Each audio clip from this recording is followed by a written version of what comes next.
Dr. Robert Franklin from Charleston Southern University. We're going to continue our discussion about differentiation.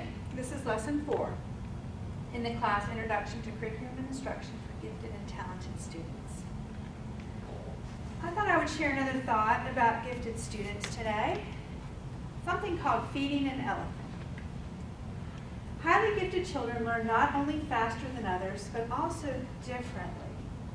Standard teaching methods take complex subjects and break them into small, simple bits, presented one at a time. Highly gifted minds can consume large amounts of information in a single gulp, and they thrive on complexity. Giving these children simple bits of information is like feeding an elephant one blade of grass at a time. He will starve before he even realizes that he's trying to feed him. And that's an excerpt for you from The Highly Gifted Child by Stephanie Tolan.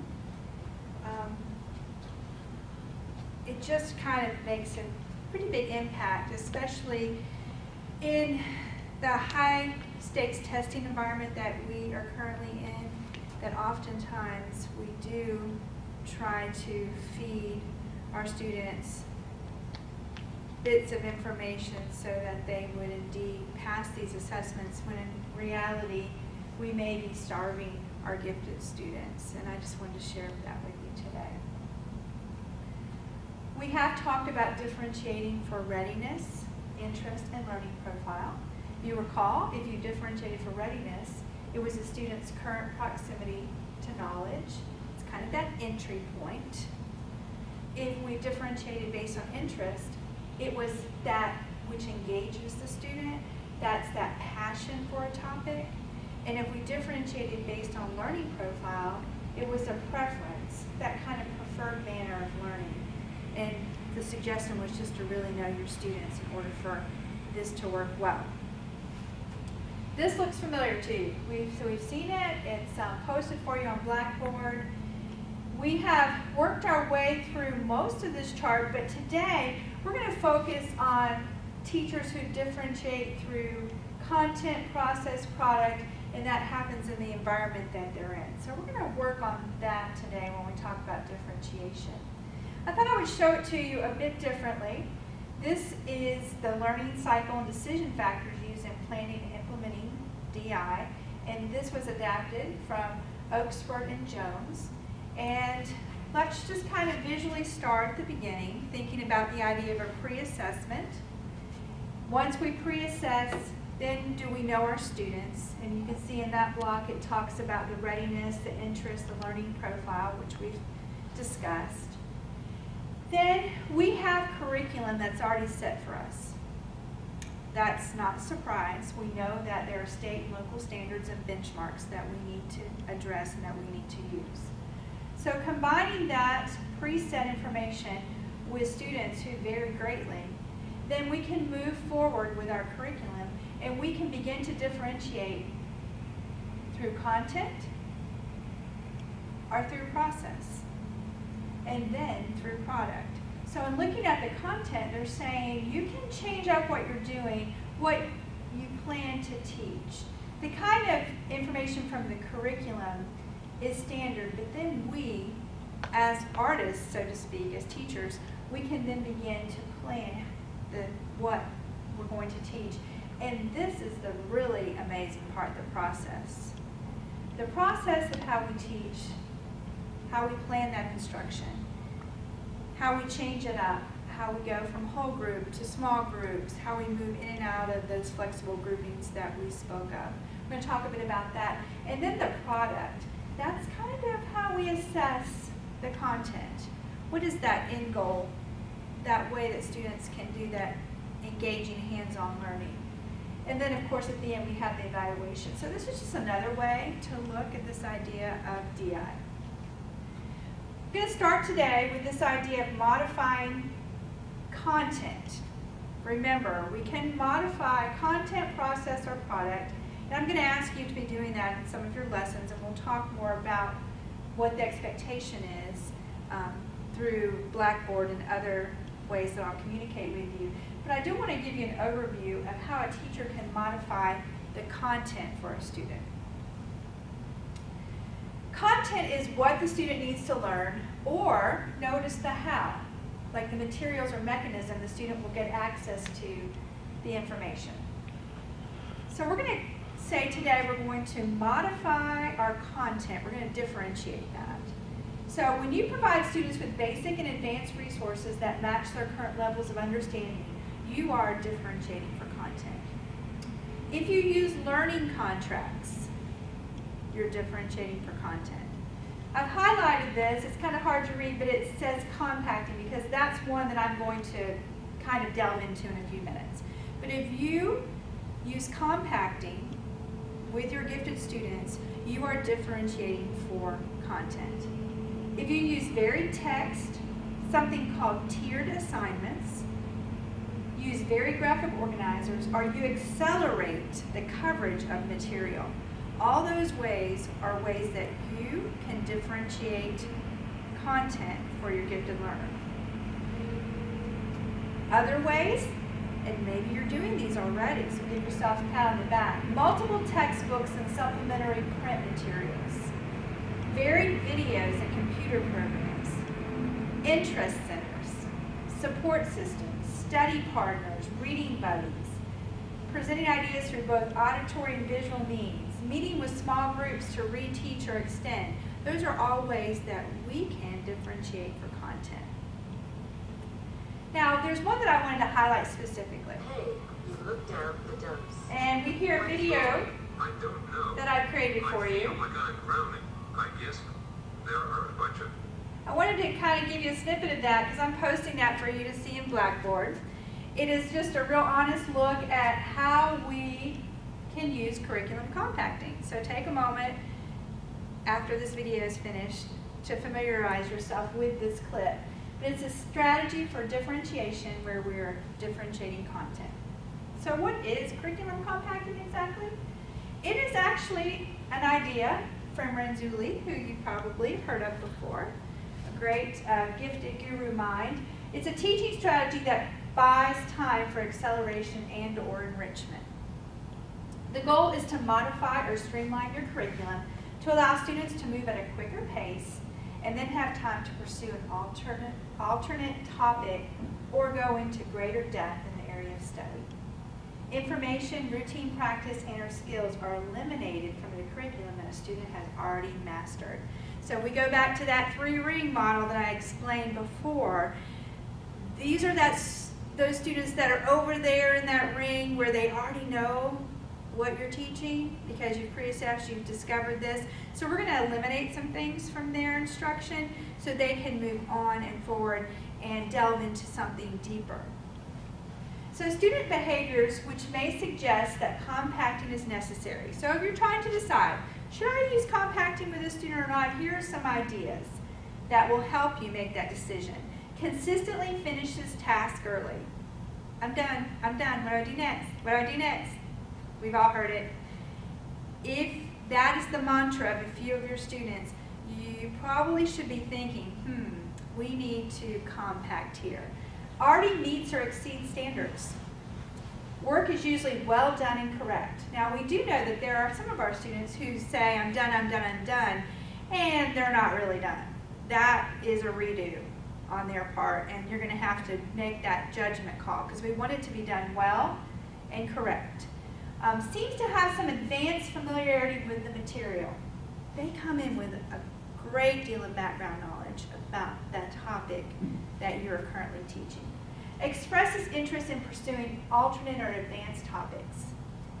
Now, with that said, some of your gifted students are going to really want that challenge, and then you have quite a few who don't really want that challenge. It's a little more difficult, and you're going to have to push them in the direction of accepting some challenges. Consistent high performance or motivation creates on puzzles, games, and other things to really find interesting in other diversions in class. So if they're on their own creating ways to basically entertain themselves and learn new things, they might be prepared for curriculum compacting. So here's kind of what you do. You look at the curriculum that you're teaching. You decide what's important, what can be skipped or eliminated, what do students already know, are able to do, what will they grasp easily, what can be accomplished quickly. So these are the kind of questions that should be going through your mind. And then you need to think about this idea of mastery. If 90% or higher on pre-assessment, they could indeed compact out of your entire unit. If they're scoring an 80% or higher on a pre-assessment, they might compact out of just selected parts of your unit. So they're invited back into the whole group instruction for specific parts of the unit, and then they are not invited to other whole group instruction, but instead are doing an alternative assignment. Some ideas to think through. What are some of those ways that you're going to access this information or take some things off their plate, so to speak, that they may already know how to do? One strategy is called most difficult first, which I'm sure many of you employ. The guaranteed proficiency in just the basic curriculum. The teacher previews the student task and selects the actually most difficult examples. You see this often in math. Mathematics is set up that way, that on a page traditionally the end problems are the ones that are a bit more challenging. So that teacher would go to those first and have those students accomplish those tasks. If they can do those most difficult first, then why are we creating laborious type of activity where they're doing many of the other problems on the page? The examples are marked with a star, and students are given the opportunity to do these items first as a means of demonstrating mastery or understanding. So given a task to do, you go through and you mark the ones that you want them to accomplish. If they can accomplish those, that gives you the information you need. That covers your bases as far as your data that you need to know to say they're good to go. If students are able to demonstrate mastery, then they are free to select alternative activities for that period of time. Now, this is not just a whim, go do whatever you want kind of deal. This is a very structured process. And at first, when you design these tasks, it might seem kind of top-heavy that you're working harder. But in the long run, it's going to be working smarter because you're going to be able to use these tasks in the future with other students that you have. There's also something called Resident Expert, which you'll find in the Weinbrenner book, which we also are going to delve into. Once again, you're seeing this pre-assessment come up. Pre-assess your students in concepts. The qualified students gather information about a related topic of choice. So, if you're studying a particular topic that they already know a lot about and have compacted out, then there are other areas in that same curricular idea that they could delve deeply into. So many times our days are set up that students are only reaching a very surfacey amount of information. And what a beautiful thing that you can give to a student to delve deeply into a topic, and this allows that to happen. So they become resident experts and they present the report or project. Your classroom may not be the best place for them to present that project or report. It might be better served in another classroom. So having additional places that students can share information is really important, and working with your colleagues and within your school building and even in the community to do that really serves a gifted student well. I do want to show you just how simple looking the compactor can be. And you'll find this in the Weinbrenner book. The student name goes at the top. It could be actually several students, and I'll show you an example of what that looks like.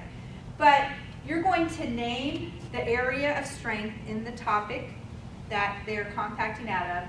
You're going to have some kind of documentation of the mastery of that. So this is the part where you prove it. Got to have some data to back up why that you feel like that you need to move in this area. And then finally, you're going to change up the activities that they're going to be doing for this particular topic. Let me give you an example of one. In this class, we actually had 4 students who were able to compact out of a particular social studies unit. And the social studies unit was colonial living unit. And in addition to that being a strength, these students were very high interest, strong readers. And so because of that, we had to kind of prove that. And so in proving it, the documentation read that students will read chapters 5 and 6 in the text at their own pace, which would probably mean fairly quickly. They would have to do certain exercises in that book, in that chapter, and take the unit test when they were ready to do that. Now this would be probably something that was happening fairly quickly, whereas the majority of the class was on a certain timeline that required much more study time. Once that was accomplished, student would then select a topic of interest from a list of alternative activities related to colonial living, and they would do that on an independent study. So there would be documentation at the bottom where you would kind of work your way into a signed deal with the student, saying this is what I expect you to be doing. Their parents should be aware also, and this serves as a really good data document for you to keep. Another example would be this student named Jackson. Apparently, he was quite clever at 3-digit multiplication, and he achieved a 90% on the pretest. So this teacher has this data. And so what is in store now for Jackson? There needs to be some alternative activities. So Jackson will work with class on days they learn concept he hasn't mastered, and the teacher would invite him back to the learning circle for that. But then we'll work on alternative math enrichment activities on other days. And so that would be, once again, a way that we can compact the instruction. So phases of curriculum compacting include really 5 phases. Phase 1 is establishing the goals. Phase 2 is identifying the students who are going to be candidates for this compacting. Phase 3 is identifying areas to be considered for compacting. Phase 4, this is the establishing all the procedures, the basic materials, the working conditions, coming up with alternative activities, and there's an agreement involved on this, and student logs where they keep track of what they're doing. So if they're going to the library or the media center to do some of the independent study, they need to have a plan. You need to know where they are. It needs to be very driven by organization and management. And there's also options of menu activities that we'll talk about in the future, and I'll give you lots of examples of those, that those can become those alternative activities. And then phase 5, to provide options for enrichment and acceleration. Now, moving on from content, we just spent some time how you can literally differentiate using content. We're going to move into the idea of process. Process is the how, and I put up there for you the way students explore of teaching. Process refers to the activities that you design to help your students think about and make sense of the key principles and information of the content they are learning. This is the art of teaching, I think. When differentiating process, students are engaged in different activities, but each activity should be directed to the lesson's common focus. So for instance, if you're teaching a 4th grade classroom, you wouldn't want to go to the 6th grade material and pull it down, because that sets up some long-term issues necessarily for the student. So you stick with the curriculum that you're currently using in your grade level, but you're going to come up and design alternative activities within those topics. All the students have to be engaged in meaningful and respectful tasks. If you're asking one group of students to do a worksheet, and you're asking another group of students to do this hands-on activity, as a student, I would be really looking across the aisle saying, wow, why does that group get to do this exciting, respectful thing, and I'm sitting here doing a worksheet? So you need to really keep in mind that in order for this to work well, you need to provide respectful activities for all your students. So how do we differentiate using process? I highlighted the first one because I'm going to talk more about this one, the tiered assignments. But if you're using tiered assignments, then you're differentiating process. If you're using learning centers, interactive journals, graphic organizers, mind maps, choice boards, cubing, any of those sound familiar to you, you're doing those things, then you are differentiating using process. So I want to focus in on the idea of tiered assignments, because this one's really challenging to create, but it pays dividends in the long run. And in the future, if you're able to take an advanced curriculum for gifted students, this would be something that you would spend a lot more time learning about how to do. A tiered assignment is a differentiating strategy where all students focus on an essential understanding and skills, but at different levels of complexity. So basically, they're parallel tasks, but the level of difficulty is different in different groups. So why would you want to do this? It encourages students to begin learning from where they are and to work with appropriately challenging tasks. Avoids work that's anxiety or boredom producing. It promotes success and is therefore motivating. And this is all from Tomlinson, who says it blends assessment and instruction together. Now, if you get any feedback from students of why are they doing something different? Why are they doing something different? Once you start doing these things in your classroom on a regular basis, then they begin to understand that everyone's doing exactly what they need to do in order to learn. And I've used that statement quite frequently. They're doing that because that's what they need to learn. You're doing this because this is what you need to do to learn. And you're the teacher, so you get to make these choices. Students explore ideas that value their readiness level and use varied approaches, and rubrics are going to be used quite frequently to assess in tiered lessons. So it kind of goes like this. You select the activity, you think about how you're going to assess this, the readiness range, the interest. You create an activity that's interesting. You chart the complexity of this, and then you choose activities along the way, kind of like a ladder to ensure challenge. And that goes back, of course, to that zone of proximal development and deciding what students need. And then you match the task to the student. And here is just an example of tiered activities.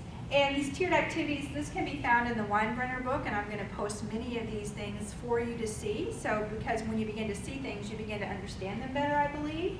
And here it even gives you some tiers, tier 1, tier 2, tier 3, some questioning cues that help, and you'll see a lot of Bloom's taxonomy in there, and then some possible products that would go with different tiers that you're trying to accomplish.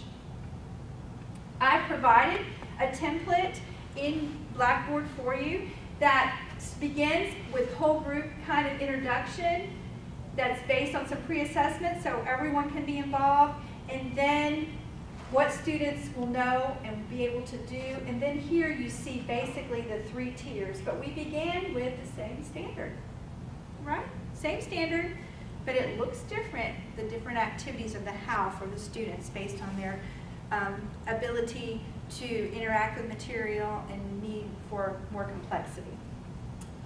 The final is teachers can modify for product. And when we modify for product, it's the vehicle through which students demonstrate what they've learned. You can look at it as assessment. I oftentimes, when I think about teaching a concept or a unit, I immediately go to the assessment. What kind of product am I going to use for them to demonstrate what they've learned? It's kind of the culmination. This is a great tool, and it's called the Taxonomy of Thinking. It's tied to Bloom's taxonomy. Love it. It goes, and I posted this for you. I actually keep this in my plan book because it helps me do the right thing and do what's best for students, even though it might not always be easy for me. It's what's best for them, so I do it.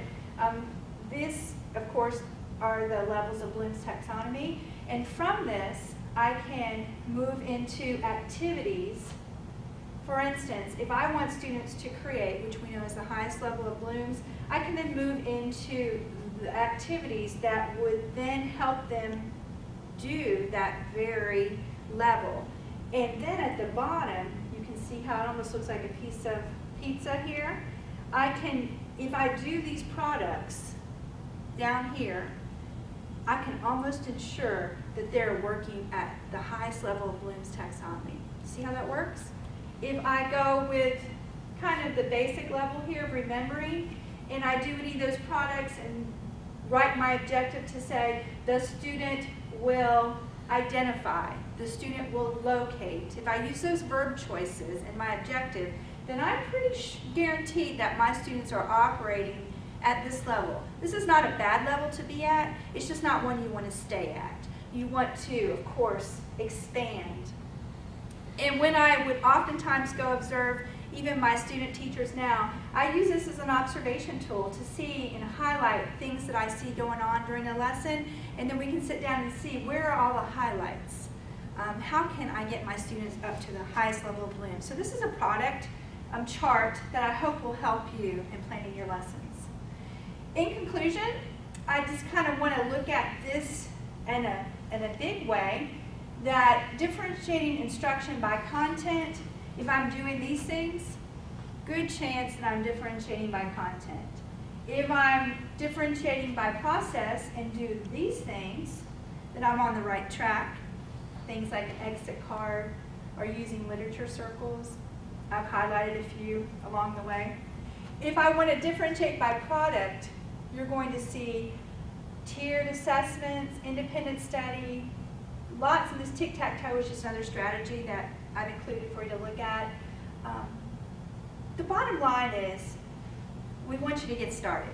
We want you to start trying some of these activities. You probably are already doing many of them.